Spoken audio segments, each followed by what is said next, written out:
Hello, friends. They say if you ride back through the old camps late at night, you can still hear them. The voices of the West.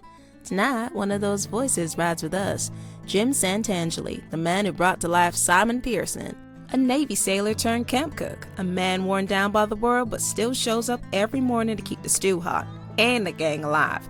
He didn't ask for glory, he asked for supplies. And if you were paying attention, his story was one of the quietly beautiful ones. A man who actually got out, who made something of himself when it was all over. Tonight, the man behind the apron joins us by the fire. Pull up a stool, grab a drink, and get comfortable for a few rounds on Mr. Pearson. No grand plan, no speech from Dutch, just good stories and good company. I'm Sam. I'm Zai. And this is the Outlaw Haven.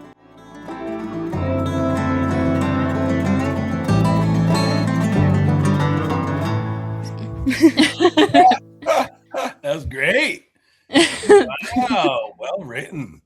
Thank you. He didn't ask for glory. He asked for he didn't ask for glory. He asked for supplies. supplies. Yeah, he kept the camp and the stew alive. Like, very funny, very good, very clever. Thank you. Yeah. Wow. And what have you been up to since Red Dead Redemption 2's release? Oh boy, let's see. It's been 8 years. I have been just continuing my career as an actor and writer. Being a husband to my wife Emily, who's the best. Aw. We were in Brooklyn, New York when the game came out. Then, this thing happened called COVID. How do you pronounce it? COVID, I think. Anyways, then we went to Maine for 2 years.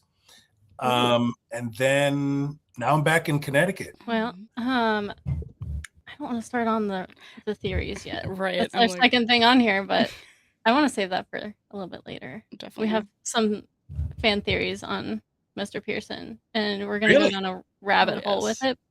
But I want to save that for a little bit later. Okay. Whatever you want.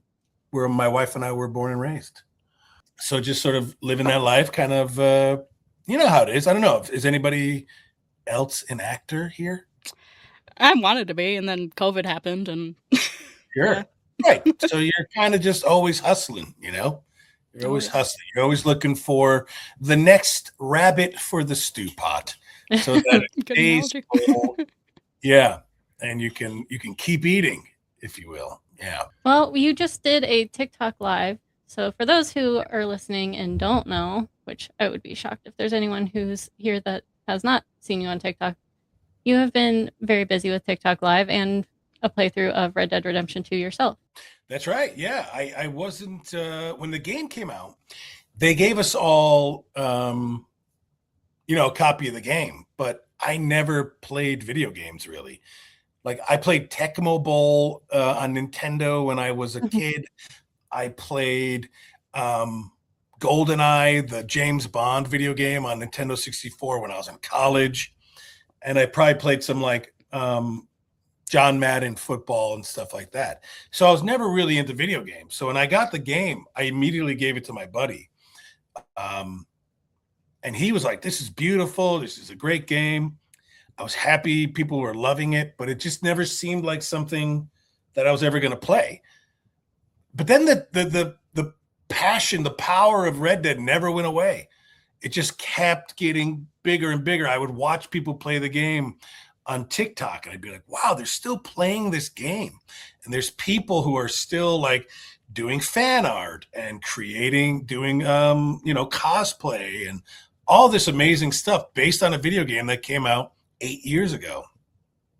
So it finally dawned on me that I should just play it. One, because I kind of want to play it just out of curiosity. As you should. Two, I'm a relatively funny person, and I'm also relatively bad at video games. I thought it would be this entertaining thing for fans to watch the camp cook play the game and struggle through it. And the truth is, I was right. I do struggle through it, and I think it is entertaining. And I am the most genuine player of the game. I was in the game, but nothing surprises me more than this video game. I'm constantly surprised by the story. Not just the beauty and the craftsmanship of the game, the actual stuff that's happening. It's blowing my mind. I didn't even know half the stuff happened, because when you shoot the game, you don't know what's happening. You're kind of shooting it in pieces, and your character yells at Reverend Swanson and fights with Sadie and looks for crawfish and keeps asking for deer and whatever, right? So, and then gets upset and leaves and opens up a shop in Rhodes. But other than that, there's so much storyline that you're not there for when the other actors are creating it. So you play the game and you're like, oh my God. Like when Sean, is it okay to spoil some stuff? Yeah. Yep. Yeah. Go ahead. So Sean gets his head blown off.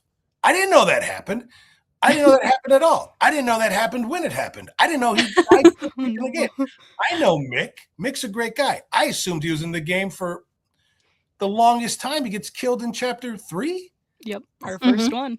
It's crazy. So I'm like, I just saved the guy. Now he's dead.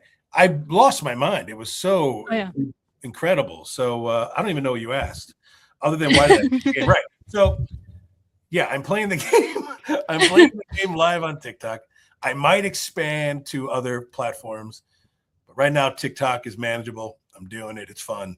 And it's really an awesome game. Just in case people don't know that already, I'm here to say 8 years later, it's a good game.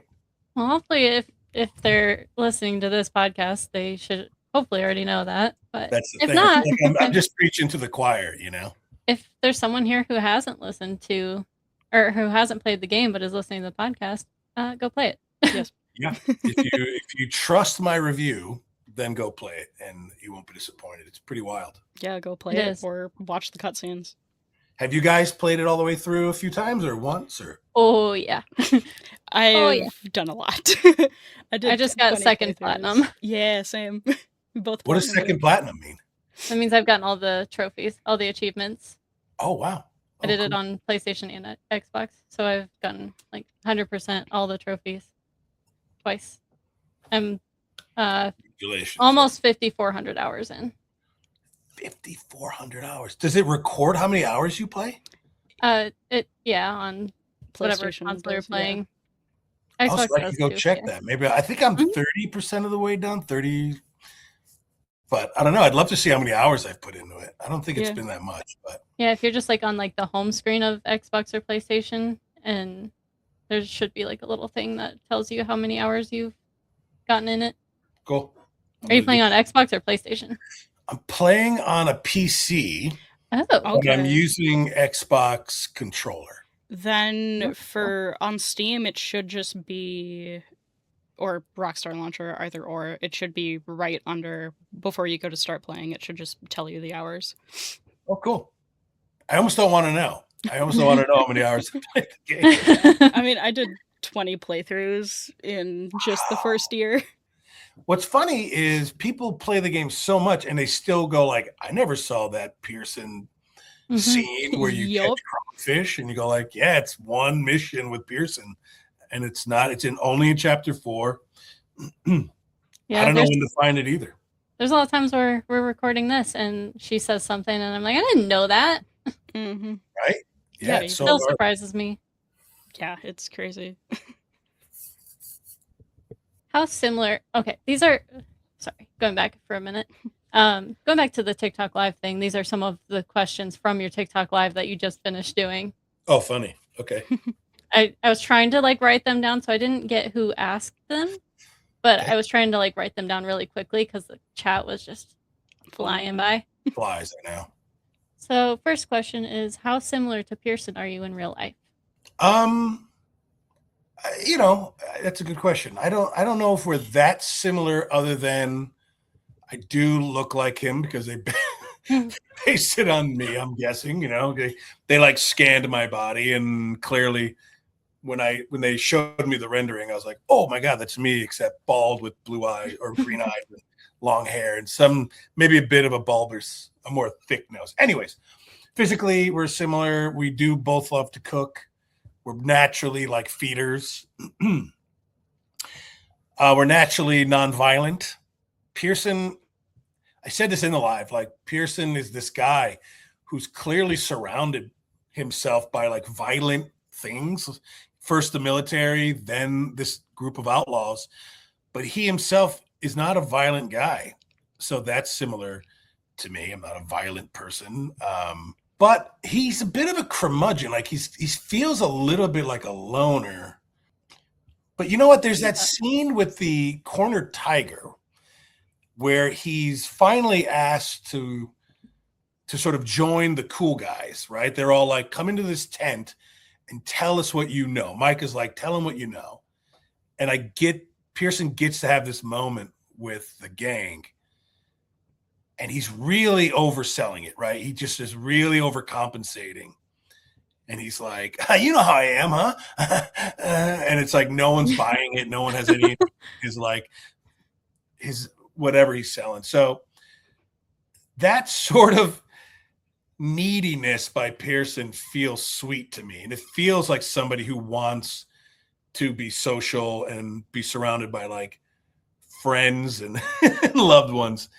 And that's why at the end, when he gets to have the store and the wife, it's very sweet for the character. Because I feel like that's all he ever wanted. He just sort of surrounded himself with the wrong people. And that is not me. But the idea of liking other people, liking to be around other people, wanting people's approval sometimes, all of that is very similar. I think there's probably more similarities between me and Pearson than there isn't. And that wasn't even done by me at all. That was done by Rockstar. Like they created this character. And I don't know if it's because over the years, they just kept adding more based on like my performance. I really don't know. But he's a sweet guy.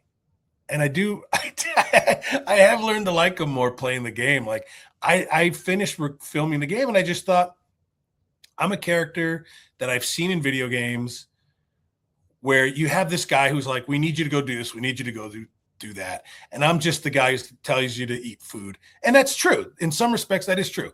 I'm a character who just says like, we need this, we need that, a bit of a pain in your ass. I can help you with upgrades. I can help you stay alive, blah, blah, blah, blah. But Rockstar is so genius. They made Pearson this 3-dimensional character who also has like real human qualities that you care about. And so I don't know. I'm doing a poor job of answering your questions. I tend to go off on a different thought, but No, you're doing great. I would say I do have more similarities to Pearson than saying it out loud. I'm like, oh, maybe there's more similarities with me and Pearson than I thought. Yeah. I think we're going to come back to what you said when we get to the theories. But, I love it. Oh, yeah. But I want to keep going with some of your TikTokers' questions. Yes, please. Some of the Stu Cruz questions. This is true. Shout out Stu Crew. Yes. What would you like to see for Pearson in a Red Dead Redemption 3? Well, both like there's two versions that I can see playing out, right? If there was ever a 3, and I know nothing of a 3, it would either be a sequel where we follow Jack. Pearson's still alive, so Pearson could be in that one. I would love that, like Jack, who wants to know more about his father, has this moment where he visits Pearson and gets some sort of information, and maybe there's more that Pearson can do there, but he'd be an older guy. But then if it's the prequel, another prequel, where we want to learn what happens in Blackwater, why did they flee and all that, then yeah, I'd like to see Pearson, like, did they meet him out of the Navy? Like, what was he doing that he ended up from, like, what probably was a Navy cook to joining this gang of outlaws? Like, I don't know. I mean, I would be very curious. Yeah, I would love to just see that. I don't know why he joined the gang. I literally don't know why. So if I could know more about that, that'd be great. I would love to see that in a prequel. I would love to see how everyone joined the I gang. think as a lot of us fans, a lot of us are hoping for a prequel. I mean, even you guys too, as actors, of course, you guys want a prequel, especially those who die in Red Dead 1 or Red Dead 2. Yeah, true. Yeah. The dead actors do not want a sequel. They No. want a prequel. But it makes more sense too with it being a prequel versus a sequel. Yeah. But I mean, Rockstar takes their time. So I mean, this is stuff that, like, Oh, yeah. even wishful thinking, you are not going to get it No. in the next decade. No, probably not. No. We're We're gonna be back here 20 years from now, and I'll be like, I thought it was great. So how far have you gotten into the Red Dead 2 story in your playthrough? I'm in chapter 4. But what happened was I was loving chapter 3, and I was getting better at the gaming of it. I couldn't find anything to start. I had no idea where the ledger was. I had no idea where you get food. I didn't know you had to feed Arthur that much. People were like, "He's so skinny. What are you doing?" And I was like, I didn't know. I didn't know any of that. So then by chapter 3, I started getting better at the logistics of the game, shooting and all that. And suddenly the chapter was over. And I was so bummed. I was like, oh no, I just like finished the story. So chapter 4, Jack is missing. John and Abigail are constantly yelling at me to find Jack. And I'm like, I'm going hunting. And I'm going to go ride around looking for horses. And I'm sorry, Jack. But like, Priorities. my priorities are to slow this down. It's fine. Who cares about a missing kid? Yeah, but it's fine. Come on, one kid. This is important. I gotta find a legendary boar. I gotta have my priorities. I gotta ride around I got 3 horses to ride around. What am I gonna do? I got Hosea, I got Millhouse, and I got Kent. I gotta ride my horses.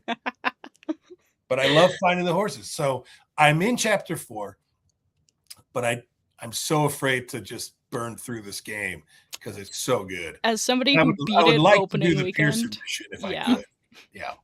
Yep. Definitely take your time with it. Yep. It's so good. That's my biggest regret. Started on the 26th and was done that weekend. So yeah, right. You burned through it, and it's like, why? You could have indulged it, but you didn't know. You want to see. I already know what happens. Right. Like there's so many people who want to spoil things for me. They're always like, yeah, he dies. This guy dies. And it's like, that's fine. I knew that, except for Sean. I know the big deaths. I know about John. I'm sorry, Arthur. So it's not a shock. But I think if you got the game early on, it makes sense that you'd want to play it in the weekend. Mm. I mean, it sucked because I didn't even like get a bond formed with like anyone. So I'm just like, oh, Sean dies? Whatever. Right. On to the next. Bawled my eyes out during Arthur, of course, but I mean, I was just like playing it up until Sean died, and I'm just like, oh, yay, ponies, yay, flowers. And then Sean died, and I'm like, what? Exactly. Yay, ponies, yay, flowers. we need to say that next time I do. I promise you, if you're watching, I'm going to ride the horse and go, yay, ponies, yay. I'll we be need watching. To make merch now. Right? There's your merch. Yay, ponies, yay, flowers. There you go. Yep. Right. There's our merch. Red Zai. So I'm assuming you have not played Red Dead Online yet. No. Do you plan to?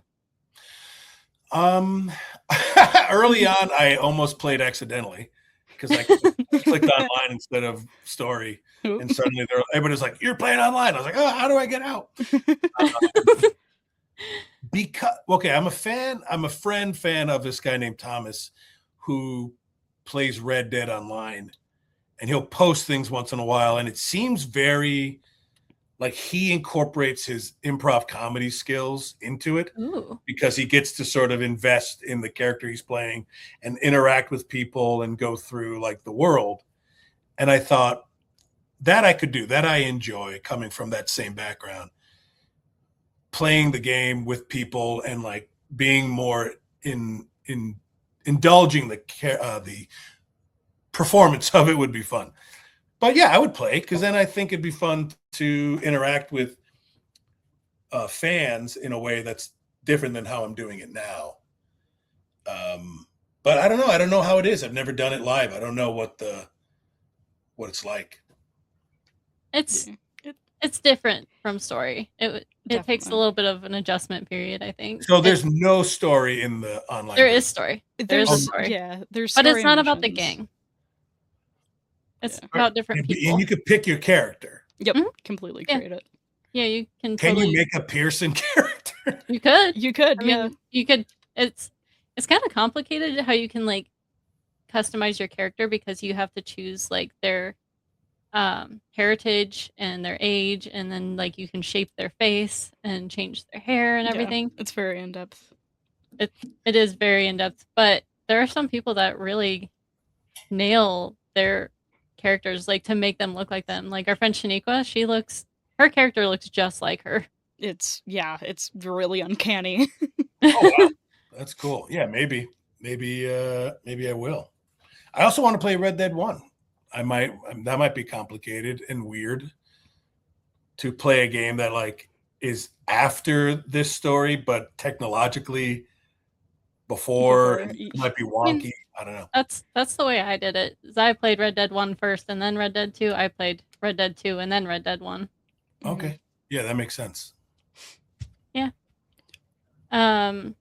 What do you think has been the hardest mission you've played so far?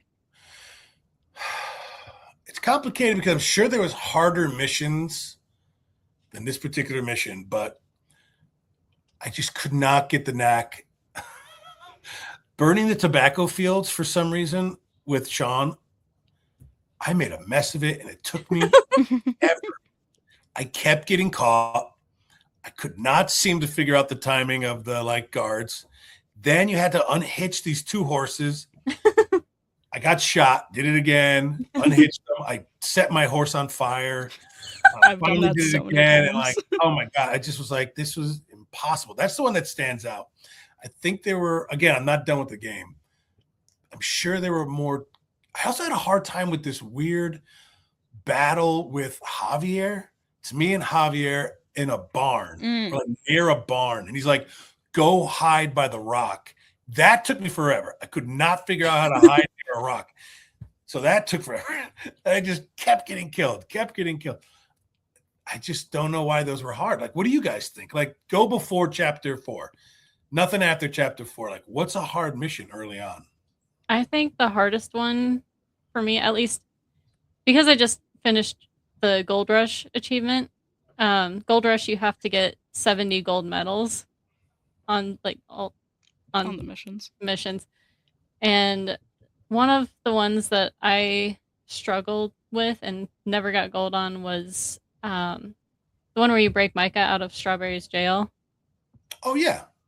The mission's pretty easy, but I mean, for how many times I've done it, but trying to shoot all of the mounted lawmen that are chasing after you, because that's one of the gold achievements, you have to kill all of them. But Micah always beats me to it. Oh, that seems hard. Yeah, but I feel like you're making it harder for yourself. You're trying to not just do the mission, you're trying to do it like perfectly. Mm-hmm. That makes sense. What about you, Zai? Honestly, it's probably A New South, the first mission in chapter 3, when you're on the train and you gotta get one of the Andersons. You've got to complete that entire fight sequence without taking a hit for gold, and for gold, such a struggle. I keep thinking, like, how did you not get hit? And it's like, oh, you're going for gold. Yeah, I'm certainly not going for gold. I am going. No, I don't blame you. A lot. It's hard. That was a hard one too. I thought both of those were hard as well. Definitely Micah, but because I did the mission at night, so I had a hard time seeing. Yeah. After that mission, I was like, anytime I think the sun is setting, I'm gonna camp.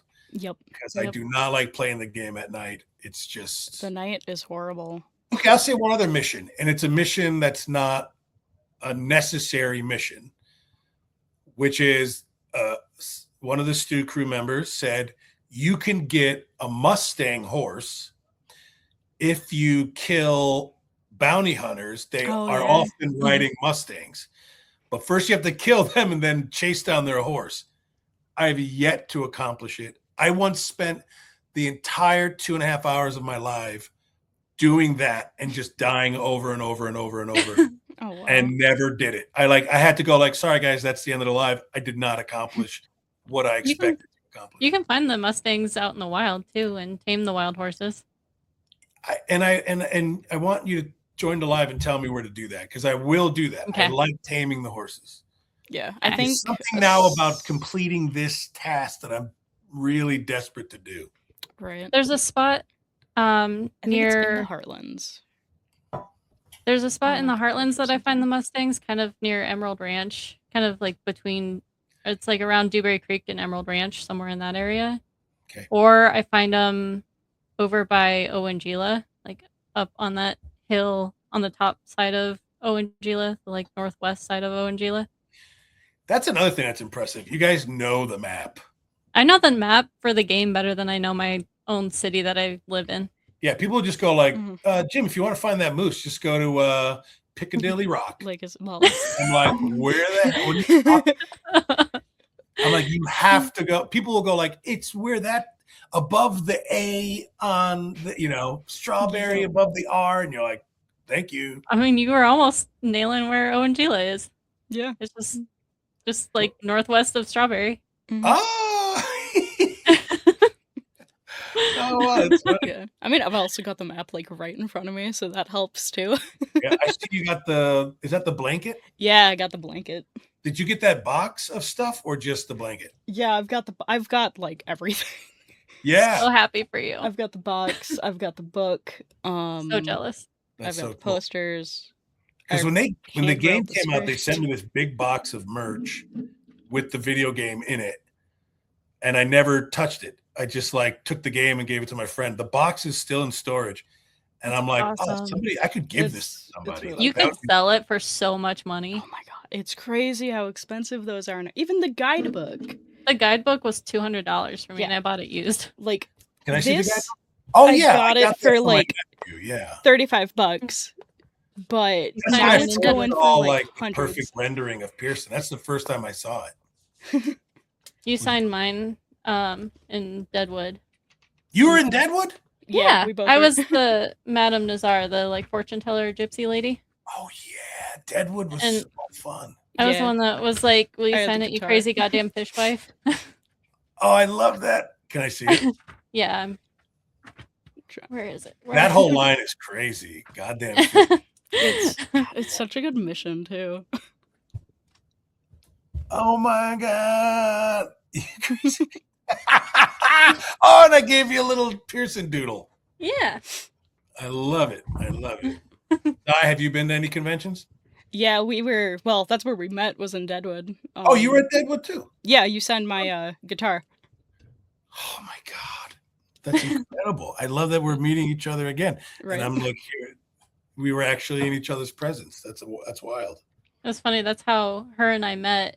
And we sat out in front of the autograph room for like 6 hours on the bench, like first in line, just sitting there talking to each other the whole time. Had no clue who we were. We had actually played together online and didn't know it. Oh, funny. And then like we talked that whole time. And then we got into the autograph room and we kind of followed each other around in there. And then when we were done, we just like left. We didn't even wait for each other. Nope, Didn't get a see each picture other again. together. Nope. And then I asked her to take my picture with Shaniqua and with Aaron and Candace. And then we never got a picture. And then we ended up being best friends. It's I like- love it. Yep. Constantly bringing people together. Yeah. I mean, I started this silly thing on TikTok, and then I just like the rhyme of Stew and Crew, and I was like, Stew Crew, and then created a Discord server. Next thing you know, you got like people telling me that they've made friends and they didn't realize, they're like, all these friendships are happening. We almost adopted a cat today. Came close, like somebody. I was like, oh my god, we're gonna do something special here. It's just great. I love Mhm. it. I'm glad you guys found each other. Okay, I'm gonna do 3 more TikTok questions. Who were some of your favorite cast members to work with, and what scenes or lines were your favorite to film with them? With them, golly. I mean, you can't answer that question because everybody really is wonderful. They really are. I Mhm. didn't have a problem with anybody. And, I could say that, like, who did I talk to the most when we were all in the green room? I would say I chatted a lot with Sam and Joe. Peter and Roger and I went on to make like a short film when it was over. Raw Mouth, I think it is. You know what it is. Yup, I was gonna ask and talk about it. Yeah. Oh my god, yeah, but it was so cold. It was the coldest night of our lives. Yeah, I know that's an unhinged short film. It's It is, great. but it was fun, and it's it was Peter and his buddy, and Ben is just a real leader in real life. He's not just the leader of the gang. Like, he's got such a big personality in like a sweet way. He's very bright, and so people would just gather around him while he like talked about politics and something interesting in the newspaper. No one's cooler and sweeter than Alex. I could just go on and on. It's just full of great people. But you do a lot of your scenes with Roger because he's Arthur. So a lot of times you have to do your scenes with him, and it's always a joy. He's just like he's a giggly guy.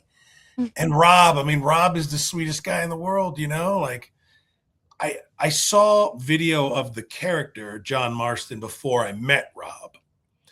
And that character is just so cool looking and scarred and raspy that I just kind of thought and he's the original dude. So you kind of think when this guy comes in, he's going to be difficult in some way. And then you meet him and he's just the most glowy eyed, squinty, sweet man. Oh, hey, man, so good. And he's just so lovely. Rob is one of the sweetest guys. I feel like special to know him. Like, he gives you that, like, he does inner glow when he's nice to you. He's nice. And he's just like, he's the best. Kaylee and Kylie. There's so many wonderful people. It's hard to. They all have great vibes, great energy. Yeah. Yeah, and then I think my favorite line is, I said "come and get it" or whatever Stu's on so many times. But Corner Tiger's great because like I said earlier, there's such an insecurity to it that I loved it. And the truth is, the same way Pearson probably overcompensated and felt excited to join the cool guys under the tent, I kind of felt excited and maybe overcompensated for being able to be in a scene with the cowboys, because I wasn't a cowboy. At the beginning of every day, they put on, like, the guys who were cowboys, they put on a holster. They got like a plastic gun. I didn't get that. I'm a cook. They never once gave me a gun.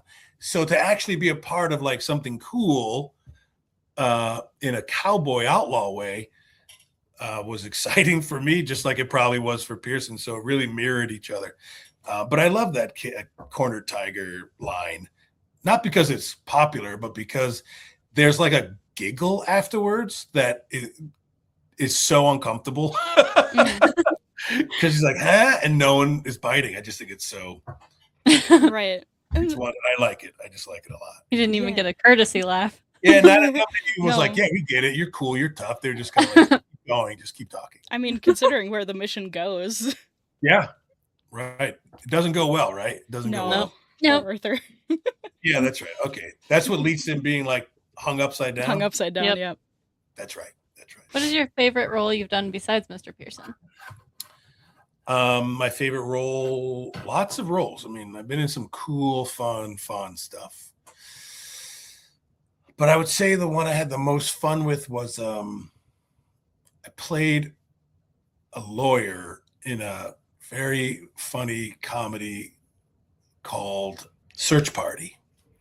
Search Party was a show on like TBS or TNT, but I got to do the whole season, and I got to perform with like Michaela Watson and Louis Anderson and John Early, just people who I admire in the comedy world so much. Yeah, it was great. It was a great like 2 months of shooting. So if you've never seen Search Party, I would watch it. It's really good. I'll check it out. Search Party. And I'm in season 3, but the whole season, I think it's 3. But also I'm in a video game called High on Life. I did the first one. I played this crazy like swamp monster type of guy. And then in the second game, High on Life 2, I play a whole bunch of other like a bounty hunter and one of the talking guns. It's just a wild game. And I play a couple characters. It's fun. Last question from our TikTok live. What are some of your favorite things to cook? Homemade pasta all day. It's either going to be homemade pasta or it's going to be like a big cut of meat that I get to cook low and slow in the oven. and just like watch it fall apart into this delicious fiber of meat that mixes with whatever the sauce is. But, I'm Italian. I come from a family of cooks, like just people who love to feed and be fed. So learning how to make homemade pasta just felt really satisfying because it's not a hard thing to do, but it's also a very it blows people's minds when they're eating homemade pasta as opposed to store-bought pasta. And I can make a few kinds and you pair it with a nice sauce. Either it's going to be like a sort of a Sunday sauce that's just a red sauce, but it's got some meat in it. Or you're looking at like a broccoli and mushroom and sausage sort of that goes well with a cavatelli. I can do this all day. Awesome stuff. Fettuccine, pappardelle. Love it. Homemade pasta all day. I want to try homemade pasta sometime. You've never had homemade pasta? So good. I need it. But, boy. I've been making homemade bread. Then you can make homemade pasta. It's easy. It's really easy. It's flour, it's egg, it's salt, it's a little bit of olive oil probably, if you want that. And you just make a volcano of flour, open it up in the center, crack your eggs, fork it, boom, boom, boom, boom, boom, and then just keep kneading it until it's ready. You're good. You're good. Try it. It doesn't need to be right. All you have to do is a rolling pin and a knife. Pasta does not have to be in the shapes you think they have to be in. You could rip it. You could roll it out and just tear it up and boil it. You have homemade fresh pasta that will absorb sauce. Here we go. They're gonna check it out now. What happens is you buy these store-bought pastas and they don't absorb the sauce because they're very, very dry. They're quickly dried. And so it's just like a shield. So it's like it sits on the pasta but doesn't get into the pasta. All right.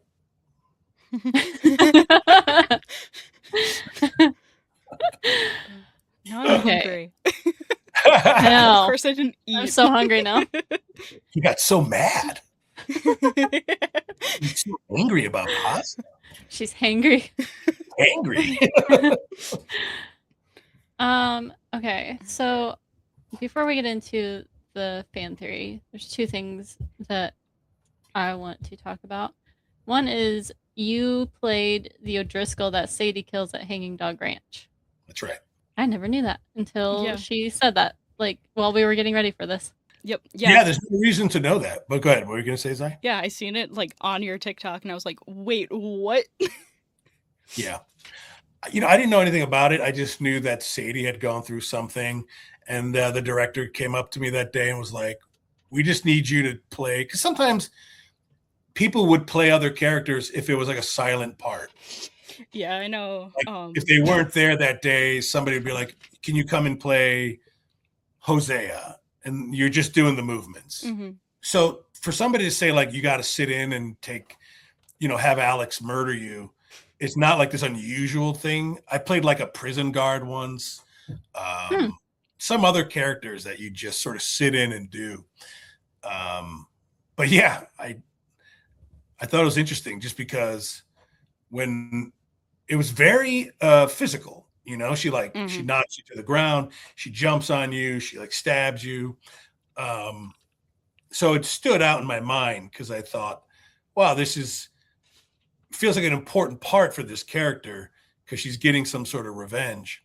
So it stuck out in my memory. Then when I saw it animated for the video game, I was like, oh, that's me. That's funny. That's me. And so I shared it with TikTok. But yeah. I still don't know. I haven't gotten to that part. I don't know why it's a big deal exactly, but I did play that character. Yeah. Very cool. I didn't know that you guys were so interchangeable. Yep. I mean, I knew there's. I'm a dozen. I know that there's a lot of scenes where Dutch isn't played by Ben, and Zai knows all of those scenes. She's analyzed him so hard. I was gonna say somebody like you, Zai, might go I could tell by the way they're walking or their hand man. That's exactly it. You go that's not Ben. Yep. Or that's Because not Jim was. Molly's, well, spoiler alert, but for Molly's death, that scene isn't Ben. Oh, really? I can tell by the movements. I wonder who it was. I think it was his stunt double. I forget his name, Yeah. but I forgot there were stunt doubles. I remember when guys would come in to do more physical stuff, and they were just very fit, athletic dudes. And we were like, that's not us.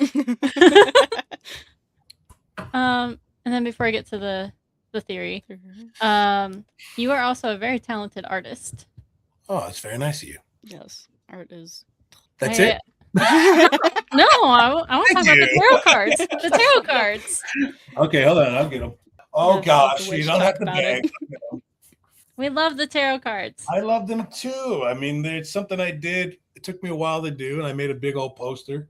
But, I do have, they're all individual drawings that I did because my wife, being a healer and a shamanic Reiki practitioner and all that, is very into tarot cards and stuff, among other things. But we just got to talking one day and we realized that the characters in the game sometimes, well, almost every time, kind of fit with the major arcana of the tarot cards. And we were just going through the characters and which tarot card they would be. And I was like, oh, this is really interesting, and it really, it might have been a COVID thing. And I just started drawing them. That's so awesome. And I would release them every time I did one. And the first one, everyone hated right away because it's Arthur, who would, of course, be the 0 card, the fool.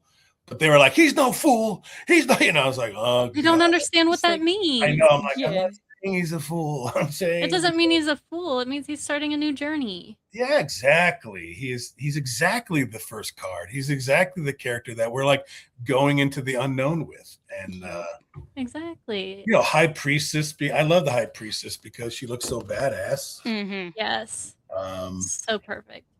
Yeah, I like them.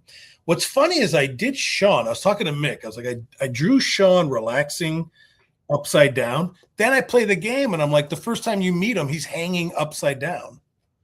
Did you not know that when you drew it? No, I created the hangman. Wow.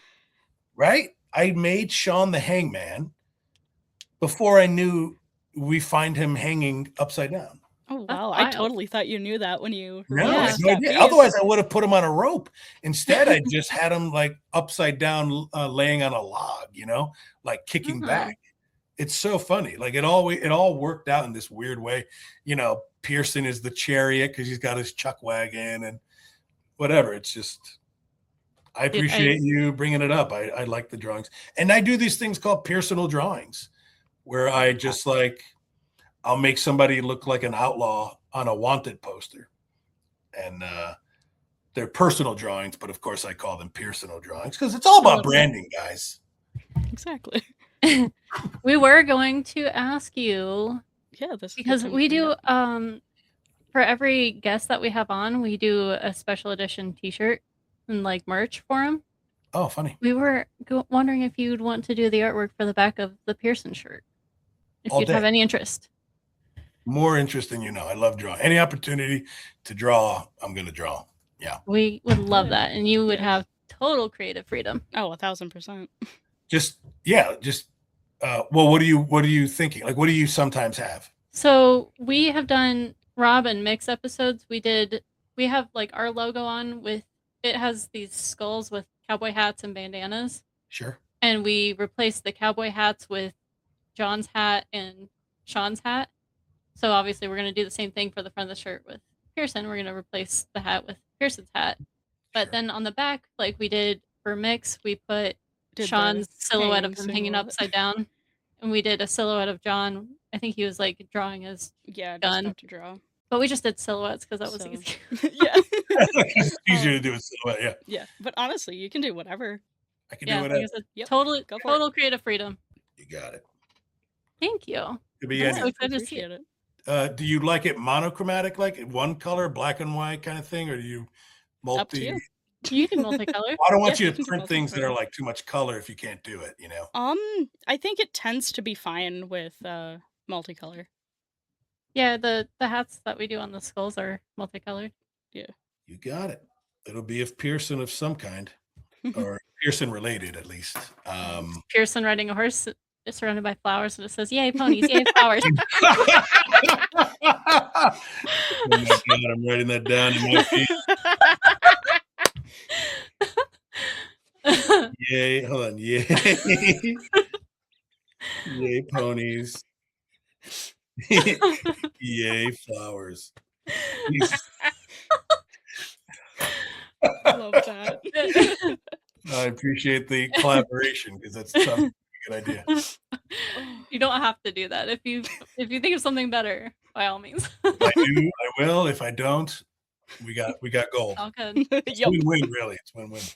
All right, getting into. Oh, you know what else I'm also doing? You probably heard this already, Sam, but I'm doing these personal recipes. I'm creating recipes. Yes. Yeah, people. I did hear about those. I'm so glad you said that. I'm so excited to make a cookbook, but I don't want to just put recipes like willy-nilly.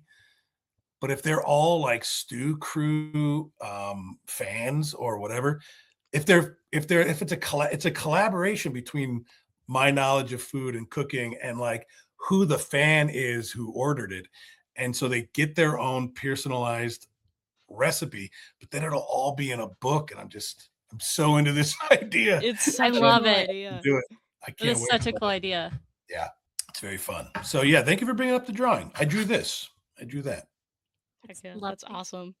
I love it's not bad. I gave him a little more life in the hair than he really has. His hair's much stringier, but he's got some luscious locks there. Yeah, give him a nice hair day. Yeah, younger Pearson. A younger Pearson with more humidity and body to it. Yeah. All right, getting into Let's hear this theory. The fan theory. All right. Yes.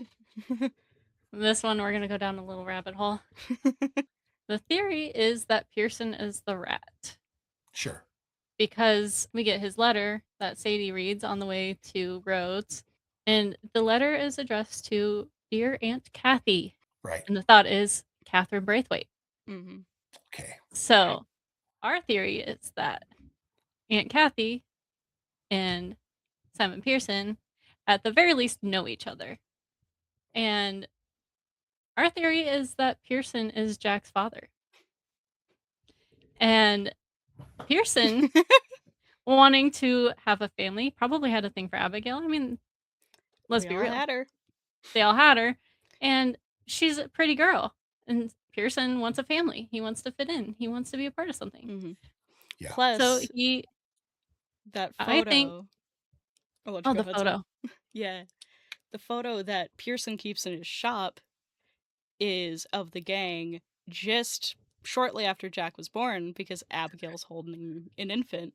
And the only guys in that photo is Pearson, Hosea, John, Arthur, Bill, and Dutch. Javier's not in it. Oh yeah, Javier's not in it. But what does that mean? That there's only these particular guys? Really, only those are able to be the father of Jack.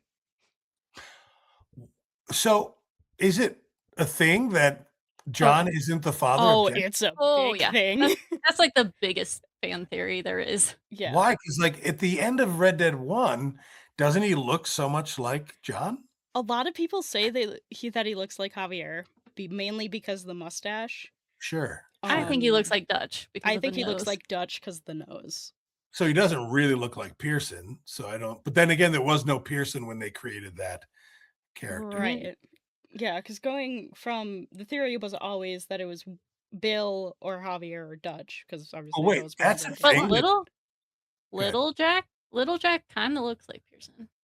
Honestly, face shape wise, he kind of does.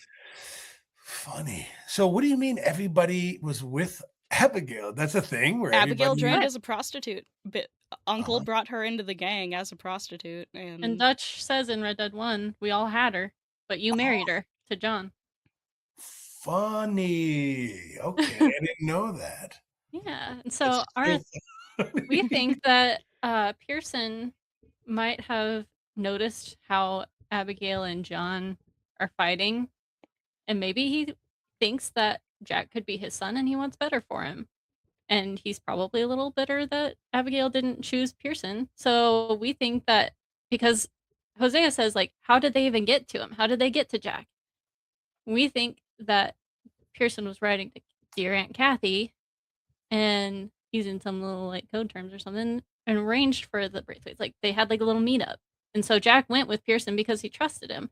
And they kind of did a little handoff. And Pearson wanted Jack to go with them. Pearson wanted Jack. So Pearson wanted Jack to go with the Braithwaites because he's a Braithwaite.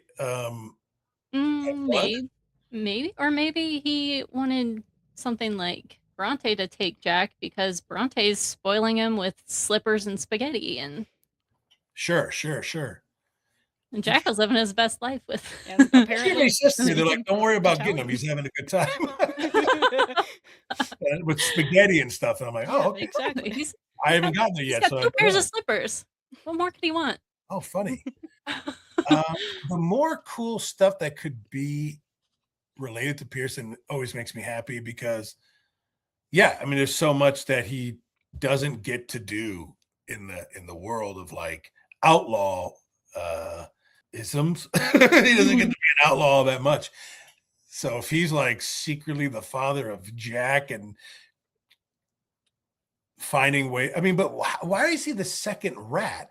Like if he's just trying to get his son, quote unquote, out of the gang and out of danger, then like why wouldn't he just throw the kid on a horse with him and ride off? Right. There's a whole bunch of scenes in the end credits with like Pinkertons and stuff showing up. So some people think that that's how the Pinkertons got John's location for Red Dead 1 was through like going to Pearson's shop because they're seen in Rhodes. Oh yeah. That I saw that too. They're like the only way they could have got that information was from Pearson going to the store.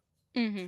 So yeah, he could have been a part of why, which is kind of fun. Like if they did make a sequel, if they found out that it was Pearson who betrayed John, then Jack could like kill Pearson. Oh no. Like to see Jack murder Pearson would be. There we go. There's a new DLC. It'd be funny, or it'd be interesting. You want as many interesting storylines as possible, and as an actor you want to be a part of as many interesting storylines as possible. And so if Pearson had more to do with stuff, I don't know. Rockstar absorbs everything. They really do. They absorb everything. So they may not do anything you guys want, but they're going to absorb it, and it will inform what they create, even if it's not exactly what you think it's going to be, because they're geniuses. And I love that theory. And I'm excited by the idea of it, but I don't know if I believe Pearson to be the rat, because he just seems so upset when it's all over. But that could be guilt. Yeah, that's just it. But no one ever said to me, Jim, in this scene, you're upset that the gang is breaking up, but secretly you feel a little guilty. Right. No one ever gave me that motivation as the actor to be like, you don't know why, but there's a little guilt to this. You feel a little responsible. And I could be like, oh, because I didn't feed him so much. And the guy's like, yeah, because of the food. But really, it's like, no, because you're the rat. Like, I didn't get any of that. At least I don't remember getting any of that direction. So, right.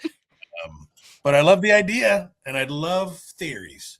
Theories are great. We're gonna and do a you whole can't episode. come up with theories for a project that isn't good. Yep, exactly. If you watch a movie or a TV show and it's not good, you don't sit around and go like, ooh, maybe this happened because of this. No, you just go to the next thing.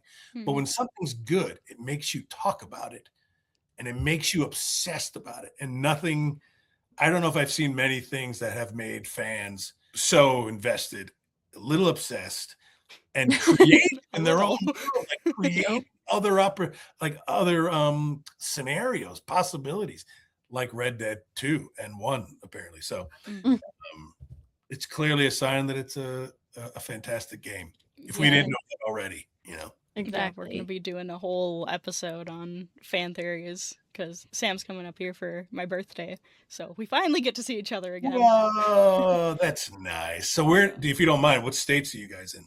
I'm in Minnesota, so she's taking the drive. I'm in Ohio. Oh, it's not bad. Ohio, It's not Minnesota. bad.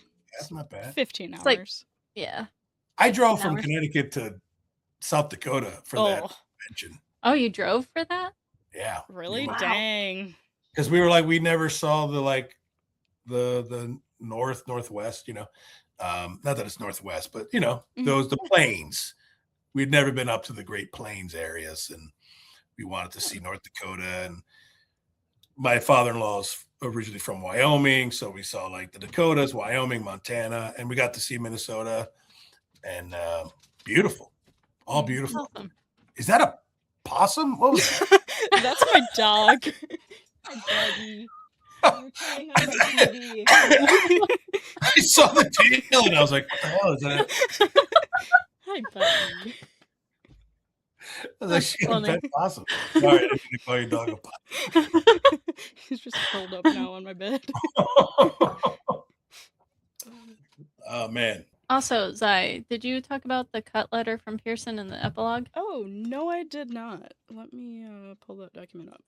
So, when you're, of course, talking to Pearson as John in the epilogue, you've got a bunch of these conversations, and Pearson's like, I'll send you a letter. You never get that letter, but it was found in the files. And it's, Dear John, it's been wonderful seeing you again after all these years. What a time we had, what adventures. Finally, after my years at sea and all my years with you and everybody roaming the West, I retired to the dull life of a shopkeeper, me. Sometimes I cannot quite believe it myself, but life is a strange experience, and things have a habit of not turning out quite how you would imagine. I thought after everything that happened, I'd go back to sea, or at least the seashore. But the seafaring life is not what it once was. The ships got too big and too smoky, and too many migrants, and not enough sailing. It changed so much. So then I decided to try something new. First, I went up to Alaska, but that really was not for me. Many years ago, I once got stuck in an ice floe off the Cape. Even that was more fun than gold prospecting in the snow. After that, I tried my hand at railway work down in South America, but that was not for me either. So after that, I came back up here, and well, I've ended up becoming exactly what I always ran away from, a dullard and a shopkeeper. And yet I'm happy, John. I'm happy, and I'm married. Me, Simon Pearson. And once they called me the Don Juan of Manila, and now I've got a wife. Now Ethel can seem bad-tempered, but she's a lovely lady, really wonderful underneath. I'm happy. Besides all those years of being screamed at by Susan Grimshaw, I need a woman with some spice. This is America. That's the way you are supposed to live, fast and hateful, then slow, and dare I say it, graceful. Anyway, I remain your faithful, long-lost brother-in-arms, Simon Pearson. That's sweet. So it's honestly kind of a really cool letter. It is. Oh my God. I wish It's they didn't more cut it. information about a guy I played so many years ago, for many years. Like we did it for 5 or 6 years. And I never knew about that letter. I never heard that letter in my life. Thank you. Yeah. Thank you, Sam. That's like, it's very sweet. And it just makes me love being a part of this game that much more. Yeah, I didn't know about I really it love hearing that. I never heard that before. I love until I was doing research for this, and I was like, wait, it. Yeah. you I love can that he went up find to it. Alaska and he wanted to go back to the sea life, but it's different. It outgrew him. I mean, the whole game is about the world changing and leaving these people behind. Mhm. And the fact that Pearson, that's the difference, right? Like so many of those characters, the outlaw life was and the Wild West life was being taken from them, and they refused to change. And so they died. Pearson saw that where he came from was changing too, but he adapted. I give him a lot of credit for that. Also, people joke that like he didn't have any women, like the line of like, not for a lack of women or whatever he says in that line. Not for You like know, a suitors. Yeah, suitors. You go like, you don't know what Pearson was up to. You can't just laugh that the guy didn't have like game. He might have had a lot of game. And then when he got married, he's married. He clearly was able to. So I try to defend Pearson as much as I can from time to time. But when people go like, I robbed him and I set him on fire, I'm like, that's okay. That's fun for you. I don't mind. It's okay. I get it. Little low honor. but I A get it. little. I will pay it. But this conversation was very high honor, in my opinion. It was nothing but ponies and flowers for sure. God, that's being on a t-shirt like immediately after this. That's Right? Yay ponies, yay flowers. Yeah, ponies, yeah, flowers. I love that. I feel like if he's going to be riding a pony going yay ponies, yay flowers, he needs to be riding like the Red Dead 1 Undead Nightmare unicorn that farts rainbows. Oh my god, yes. I don't know this. Yeah, in Undead Nightmare, you have to get the 4 horses of the apocalypse: war, Oh wow. pestilence, famine, and death. And then once you get them all, and then you find the chupacabra, then you get the unicorn. And when you run, rainbows come out of the unicorn's butt. I'm learning so much about the Red Dead world that I didn't know. It's definitely the best. Rainbows thing. out of its butt. That's very funny. Very funny. All right. Well, thank you so much for joining us. We'll Yeah. let My you get pleasure. back to your day. Thank you We so had a- much, Dan. Thank you so much, Zai. I will get started on my drawing. I can't wait to see it. I'll send it to you Yes, that's guys. great. No, it's my Awesome. pleasure. I enjoyed it very much. You guys are the best, and I appreciate the time, and I learned so much. We appreciate your time. Thank you Yes. for joining us. We had a great time. My pleasure. Mhm. Bye, guys. Bye. Bye. That's it for us today, Outlaws. Thank you so much for spending time with us here at the Outlaw Haven. It really means a lot to us. We upload every Thursday at 3 a.m. Eastern Time, so if you like what you heard, make sure you follow or subscribe wherever you're listening so you don't miss what's coming next. Also, please take a moment to leave us 5 stars because it's the best way to support what we do. I'm Sam, I'm Zaya. and this is the Outlaw Haven. This world has a lot of ugly in it, but it sure as hell has a lot of beauty. You eat babies.